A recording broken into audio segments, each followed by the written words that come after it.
I am so glad to be back, y'all. You have no idea. I spent about 2 weeks redoing this entire room.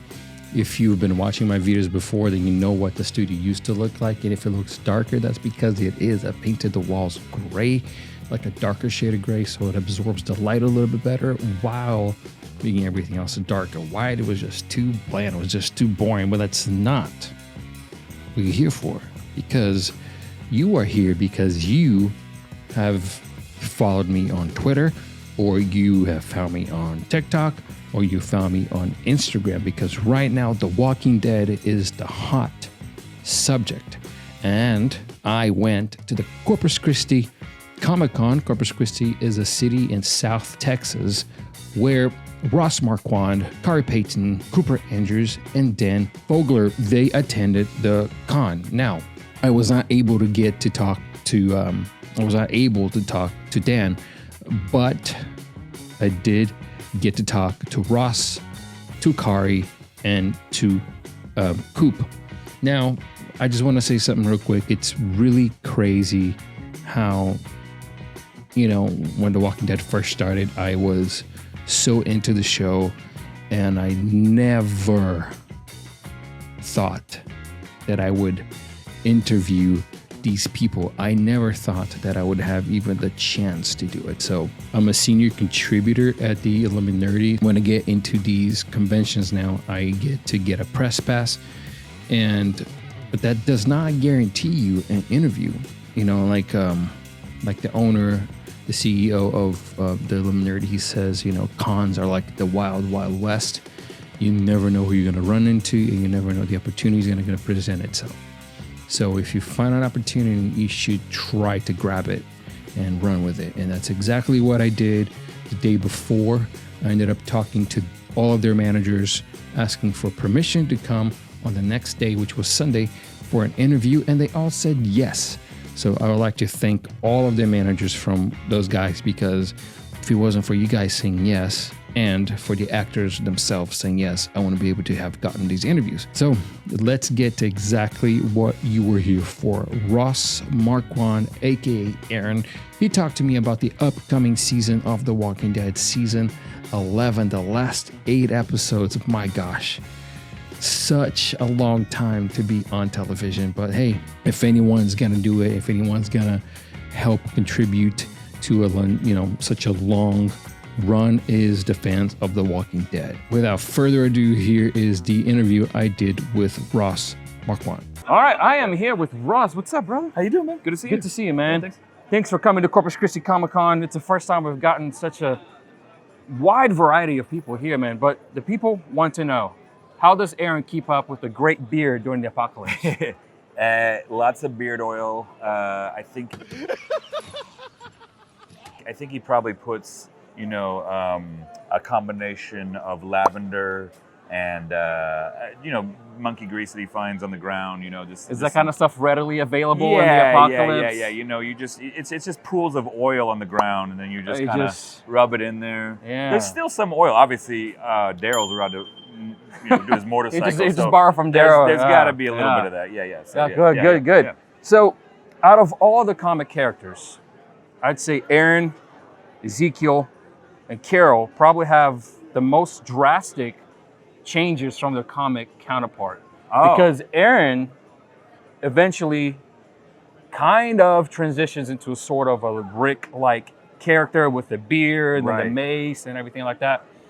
So how did you, as you were reading the script and you kind of like picture in your head how it's kind of going to go, what were you thinking about Aaron's trajectory as the further along, almost like you're into your Rick-like transition? The funny thing is, like, that kind of happened by accident. I remember when Angela Kang took over as showrunner, she asked me if there was anything I wanted to see from the character differently, and I just said, the biggest thing for me is that I want him to not be such a nice guy.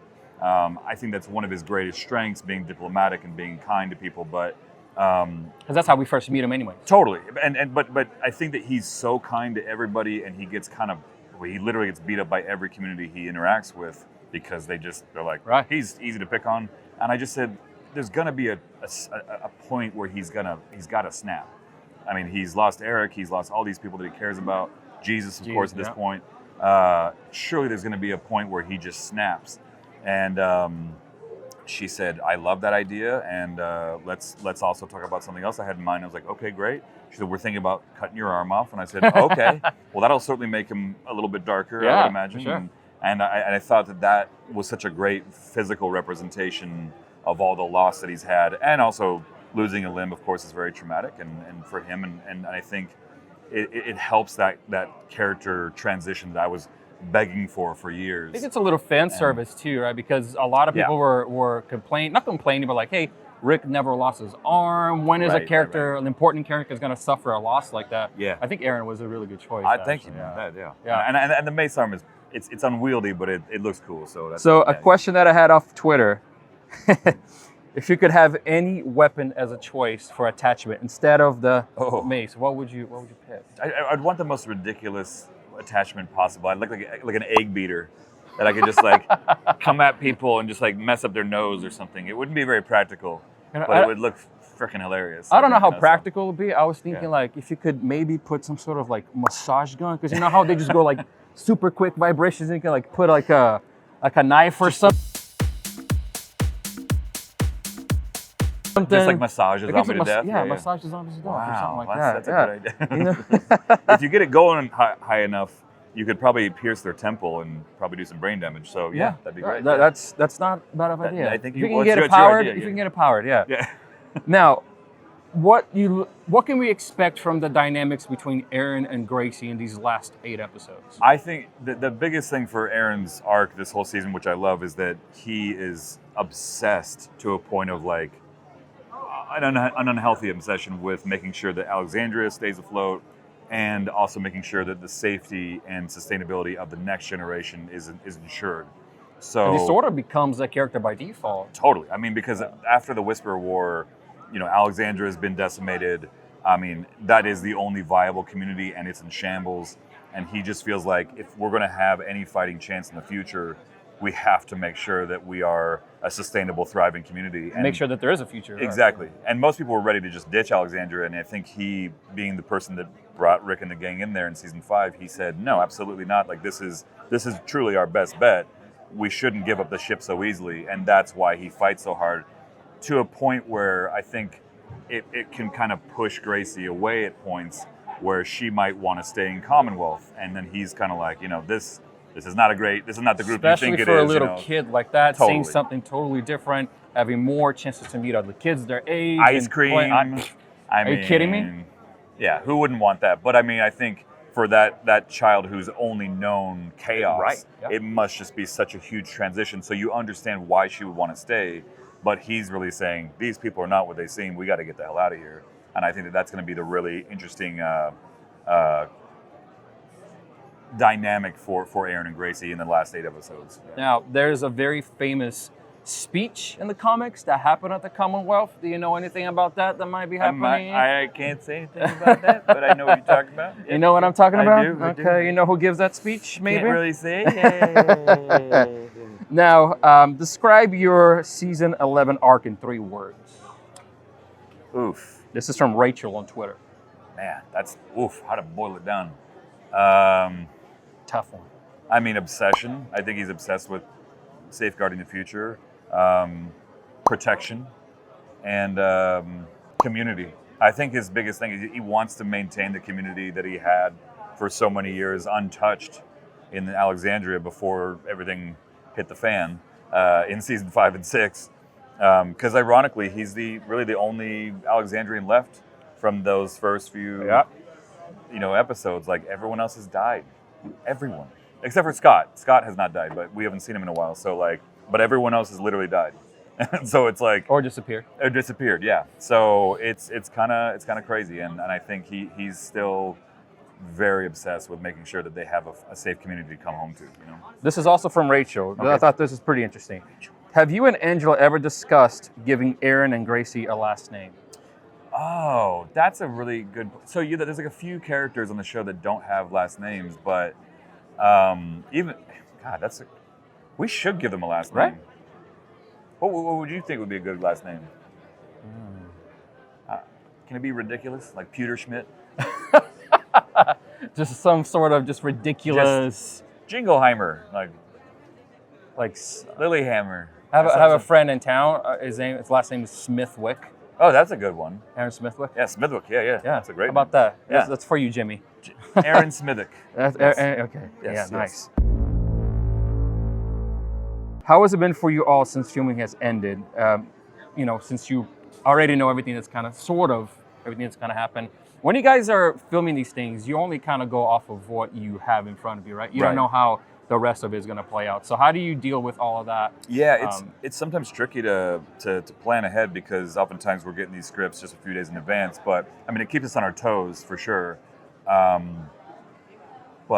But sometimes it is a little tricky to prepare everything you want to do for an episode when you're getting it that fast. But I actually kind of like working like that because it makes the words very fresh, because I think when you over-rehearse something, it can seem a little stale. Whereas like we're sometimes learning these lines the night before. Right. And then when you get them So is that out, what you prefer doing? I kind of do, actually. I mean, I'd like to be a little bit more prepared than that, but sometimes when you do it the night or two before, sometimes the lines just have more vitality to it. I guess especially in the world like The Walking Dead, where everything is just so random. Like, Yeah. you can go out, pick a apple from the tree and die. Yeah, So that's very true. Yeah. So any specific deleted scenes that you wish would have made on season 11? Oh, it's season 11 or, oh man. Give me one from season 11 and then just a random one. I can't say any from season 11 because it hasn't happened yet, but from season 6, there was this dream sequence that got cut for time where Aaron and Eric are in their home and they're having this, what seems like a very innocuous argument about whether or not they fight. And out of nowhere, a wolf comes and slits Eric's throat and the blood just pours onto Aaron's face. Jesus. Like, it's just like a fountain of blood. And it was such a genuinely crazy scene to shoot. And then the wolf goes like this. He just kind of walks back into the shadows, and it was so creepy. But they said they cut it for time. But I was just like, man, that was awesome. It was season 6, I believe. Yeah, that sounds cool. That was when we were out against the wolves, not the whisperers, but yeah. The wolves, Yeah, and he still did the whisper thing, but yeah, it was cool. Yeah, but of course, there's always going to be questions about the MCU when we're talking about Red Skull. Any particular plans? I know you might not be able to say anything, but would you like to reprise that role anytime soon, or maybe like in a What If episode? Red Skull or Ultron? Or Red Skull. Red Skull. Yeah, I mean, the cool thing about both Red Skull and Ultron in What If is that Red Skull just gets eaten by the octopus, creature and sucked into another dimension. So we don't really know if he's dead or alive. I'm guessing he probably didn't die. It's like The Walking Dead. If you don't see a body, exactly. And obviously he died in Captain America, and then he shows up in Infinity War. So I really feel like there's a good chance we could see Red Skull again, hopefully down the road, and Ultron too, because when he dies, he just gets that computer virus from who was Red Skull's assistant? I'm blanking on his name, but Jarvis? Nope. No. Red Skull's assistant. Red Skull assistant. I thought you said assistant. Yeah. Anyway, so oh god, I'm blanking on his name. He basically the virus downloads onto the thing, and so he's floating around somewhere in some computer programming. And the great thing about him is that he's kind of in the cloud. He can go anywhere. So as long as he's put back in, he can come back. The great thing about the MCU is all these alternate universes as well. Yeah, exactly. All right, dude. Yeah, dude. Thank you so much. Pleasure, bud. I really Thank you very appreciate much. you. Yeah.